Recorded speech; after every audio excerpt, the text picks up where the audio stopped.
संतान सुख की प्राप्ति किसी भी महिला के जीवन को संपूर्ण बनाती है, लेकिन विडंबना ये भी देखिए कि समाज में आज भी ऐसी कई महिलाएं हैं जिन्हें संतान सुख की प्राप्ति नहीं हुई है। लेकिन कहते हैं ना कि आवश्यकता ही आविष्कार की जननी है, और यही वजह है कि आए दिन हमारा विज्ञान, हमारा साइंस लगातार तरक्की कर रहा है। और ये तरक्की उन निसंतान दंपतियों के लिए खुशखबरी है जिन्होंने अभी तक अपने जीवन में संतान सुख की प्राप्ति नहीं की है। माँ की ममता बड़ी अनमोल होती है। हमारी संस्कृति में माँ को सर्वोच्च स्थान दिया जाता है, क्योंकि एक माँ अपने बच्चों की खुशी के लिए कुछ भी कर सकती है।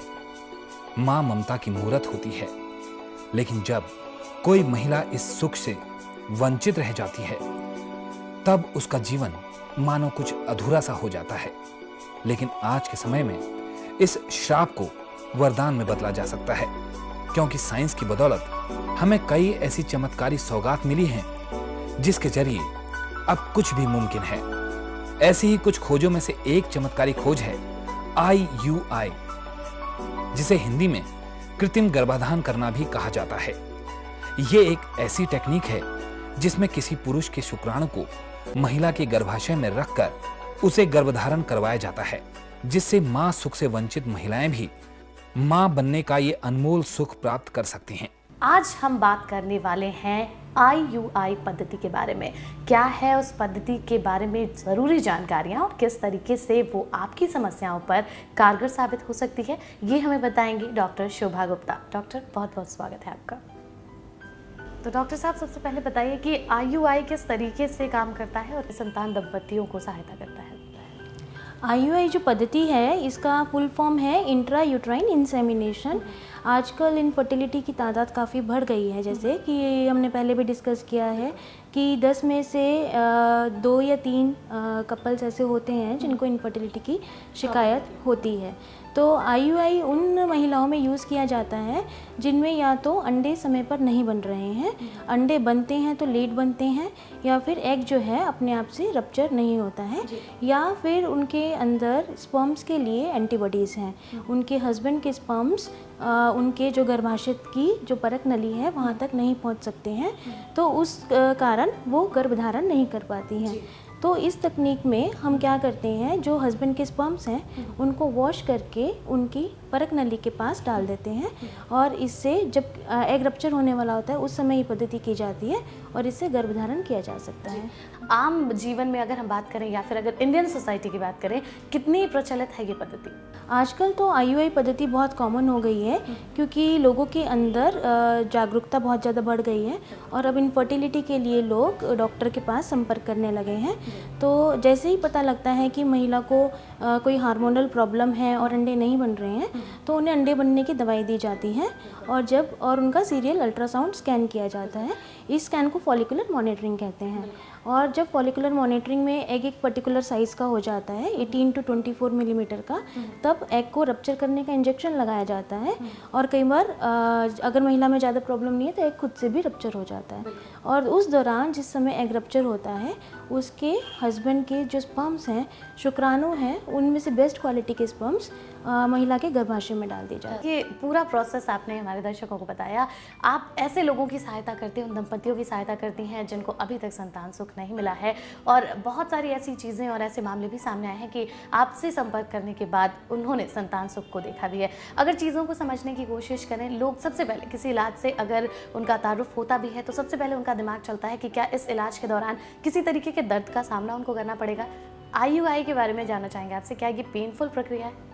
IUI तो बिल्कुल भी पेनफुल नहीं है, ये बहुत ही सिंपल तकनीक है, और इसमें जो नेचुरल प्रोसेस है उसी को हम रिपीट करते हैं, उसी को हम प्रिटेंड करते हैं। नेचुरल साइकिल में भी हर साइकिल में महिला का अंडा बनता है, फिर वो रप्चर होता है, और उस दौरान उसने अगर मिलन किया होता है तो वो गर्भ धारण करती है। तो इस तकनीक में बस हम उसका सीरियल अल्ट्रासाउंड स्कैन करते हैं, फॉलिकुलर मॉनिटरिंग करते हैं और देखते हैं कि एग रप्चर होने वाले साइज़ पर पहुंच गया है। अगर अंडा नहीं बनता है तो बीच में उसको इंजेक्शन के द्वारा सपोर्ट दिया जाता है और अंडा उस साइज़ तक पहुंचाया जाता है। फिर एग रप्चर करने का इंजेक्शन लगाते हैं। और बड़ी ही सिंपल तकनीक है इसमें। पुरुष का जो हम सीमन सैंपल लेते हैं उसको प्रिपेयर करते हैं, उसमें से डेड स्पर्म्स निकाल देते हैं और जो एक्टिव स्पर्म्स होते हैं जो प्रेगनेंसी दे सकते हैं वो बेस्ट क्वालिटी के स्पर्म्स डालते हैं। और ये बहुत सिंपल है, इसमें बिल्कुल भी दर्द नहीं होता है। स्पर्म की क्वालिटी के ऊपर अभी आपने बात की, जाना चाहेंगे आपसे क्या इससे पहले यूआई पद्धति से पहले क्या किसी तरीके का कोई टेस्ट किया जाता है कि स्पर्म्स कितने ज़्यादा सही हैं, कितने डेड स्पर्म्स हैं? ये बहुत अच्छा सवाल किया आपने। आईयूआई तकनीक उन्हीं मामलों में कारगर है जिसमें जो हस्बैंड का स्पर्म काउंट है वो नॉर्मल रेंज के अंदर है। अगर हस्बैंड का स्पर्म काउंट कम है, 20 मिलियन से कम है, 80-90% एक्टिविटी से कम है परसेंटेज, तो उसमें आईयूआई कारगर नहीं है इतना ज़्यादा। इसमें हस्बैंड नॉर्मल होना चाहिए। महिला में प्रॉब्लम हो सकती है कि या तो अंडा नहीं बन रहा है या फिर स्पर्म्स ऊपर नहीं पहुंच रहे हैं, लेकिन हस्बैंड का स्पर्म काउंट बिल्कुल नॉर्मल होना चाहिए, तभी इस तकनीक का सक्सेस है। बिल्कुल। और मानसिक तौर पे अगर बात करें स्वस्थ होने की, महिलाओं को कितना स्वस्थ होने की ज़रूरत है? क्योंकि अगर एक महिला संतान सुख नहीं ले पा रही है तो मानसिक दबाव भी उसके ऊपर काफ़ी होता है। किस तरीके से आप रिलैक्सेशन देते हैं उन पेशेंट्स को, उन महिलाओं को? उन महिलाओं की काउंसलिंग की जाती है। काउंसलिंग एक बहुत इंपॉर्टेंट पार्ट है। और सबसे पहले सबसे ज़्यादा ज़रूरी बात यह है कि महिलाओं की जो ट्यूब्स हैं वो आईयूआई के लिए खुली होनी चाहिए। तो जब महिला आती हैं तो हम उनके कुछ टेस्ट कराते हैं। हस्बैंड के जैसे मैंने बताया सीमन नॉर्मल रेंज में होना चाहिए। दूसरी तरफ महिलाओं की जो ट्यूब्स हैं वो खुली होनी चाहिए। तो उसके लिए हम हिस्ट्रोसेल्फिंगोग्राफी कराते हैं या फिर हम सोनोसेल्फिंगोग्राफी कराते हैं। तो काउंसलिंग के बाद उनको सक्सेस रेट बताया जाता है और वो बहुत जल्दी गर्भधारण कर लेती हैं। जिस तरीके से इलाज होता है तो क्या आत्मविश्वास जागने लगता है उस दौरान कि हाँ उनको इस तरीके की समस्या से अब निजात मिलने वाली है? अगर वो आईयूआई पद्धति का इस्तेमाल कर रहे हैं या इस तरीके से उनका अगर इलाज किया जा रहा है तो उनको संतान सुख ज़रूर मिलेगा?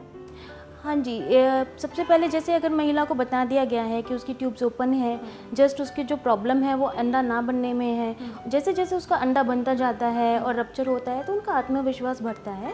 और बहुत सारे दंपति आते हैं सेंटर पे जो कि ऑलरेडी आईयूआई से कंसीव हो चुके होते हैं, उनसे बात करता है मरीज़ तो उसका आत्मविश्वास बढ़ता है और वो भी संतान रखते हैं। बिल्कुल, आपने बताया कि पहले भी इस तरीके की प्रक्रिया से गुजर चुके होते हैं। अगर आईयूआई उन्होंने पहले करवाया है, किस तरीके से और कितनी बार इस पद्धति का इस्तेमाल किया जा सकता है? जैसा कि मैंने बताया, इसका इस्तेमाल 6 बार किया जा सकता है WHO की गाइडलाइन के अकॉर्डिंग। 3 बार तो हम ओरल ड्रग के साथ कर सकते हैं, ओव्यूलेशन स्टिमुलेशन, और 3 बार हम इंजेक्शंस के साथ स्टिमुलेशन कर सकते हैं। 6 बार से ज़्यादा आईयूआई का इस्तेमाल नहीं करना चाहिए, क्योंकि अगर आईयूआई से नहीं कंसीव हो रहा है तो हम मानते हैं कि ट्यूब्स ओपन ज़रूर है लेकिन फंक्शनल नहीं है।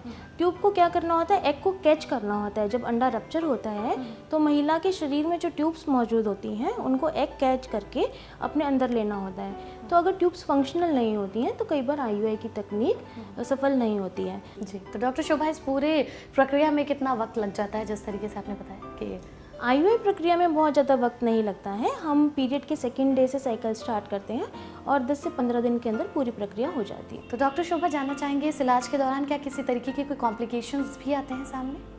नहीं, इस इलाज के दौरान किसी तरीके की कॉम्प्लिकेशंस नहीं आती हैं, क्योंकि अगर हम अंडा बनाने का कोई मेडिसिन भी देते हैं वो बहुत ही कंट्रोल्ड और लो डोज में दिया जाता है। और शुरू में जब ये टेक्निक आई थी तब कई बार हाइपर स्टिमुलेशन सिंड्रोम की शिकायत होती थी, लेकिन आजकल साइंस बहुत एडवांस हो चुकी है और बिल्कुल भी कोई कॉम्प्लिकेशन नहीं होता और बहुत ही सिंपल टेक्निक है ये। बिल्कुल, बहुत बहुत शुक्रिया इस तमाम जानकारी के लिए। तो उम्मीद करते हैं कि डॉक्टर शोभा गुप्ता से मिली इस जानकारी से आपको लाभ ज़रूर हुआ होगा। अगर आपके जीवन में अभी तक बच्चे की किलकारियां नहीं गूंजी हैं तो आपके लिए यहाँ पर उम्मीद की किरण ज़रूर है। हमने बस आपको बताने की कोशिश की है कि आईयूआई आखिर पद्धति है क्या और इस पद्धति के जरिए आप किस तरीके से संतान सुख की प्राप्ति कर सकते हैं। इसी के साथ हमारे इस एपिसोड में फिलहाल इतना ही। आगे दोबारा आपकी समस्याओं पर चर्चा करेंगे। तब तक के लिए नमस्कार।